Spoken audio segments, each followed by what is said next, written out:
July 17, 2026, per executive order, the U.S. Department of Homeland Security finalized one of the biggest changes to international student visas in more than 30 years. Today, I'm going to explain what that is, what changed, and why it could destabilize a college town near you. Beginning September 15th, international students will no longer receive what's known as duration of status. Unlike most countries, which admit international students until a fixed visa expiration date, the U.S. previously allowed students to remain for the duration of their studies. That meant fewer immigration filings if a student legitimately needed more time to finish a degree, change majors, pursue additional research, or participate in approved practical training. And because of that, students from around the globe competed for seats at American colleges and universities, helping make the U.S. the world's leading destination for international higher education.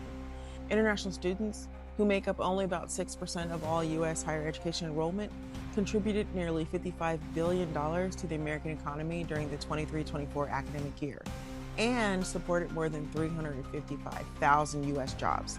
But the uncertainty surrounding this new policy could shake the financial foundation of many American colleges and universities. And if you want to see what happens when governments make it harder for international students to come without thinking about sustainable practices, just look across the Atlantic. Beginning in January of 2024, the UK barred most international students enrolled in taught master's programs from bringing family members with them. The government also tightened visa rules as part of a broader effort to reduce net migration in general. The effect was almost immediate. Applications from major source countries fell sharply during 2024, and by 2026, universities across the country had announced hiring freezes, voluntary redundancies, layoffs, course closures, department mergers.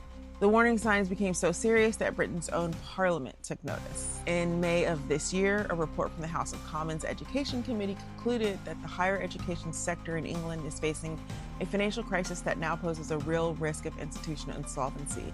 This means potential university closures and something called cold spots, which basically means food deserts for higher education. The report showed that in one academic year, domestic students generated $13 billion in revenue versus $11 billion from international students. So that means international students make up a minority of enrollment, yet they provide nearly as much tuition revenue as every single domestic student combined. A country can decide it wants fewer international students. But if you reduce international enrollment, you have to replace that revenue somehow. For centuries, students have traveled across oceans to study with the world's greatest scholars. The question isn't whether America has great universities. The question is whether the world's brightest students will continue choosing our universities, or will students increasingly choose other countries that are actively competing for them. I'm Zria Worldwide, and this is the Wayfinder Report.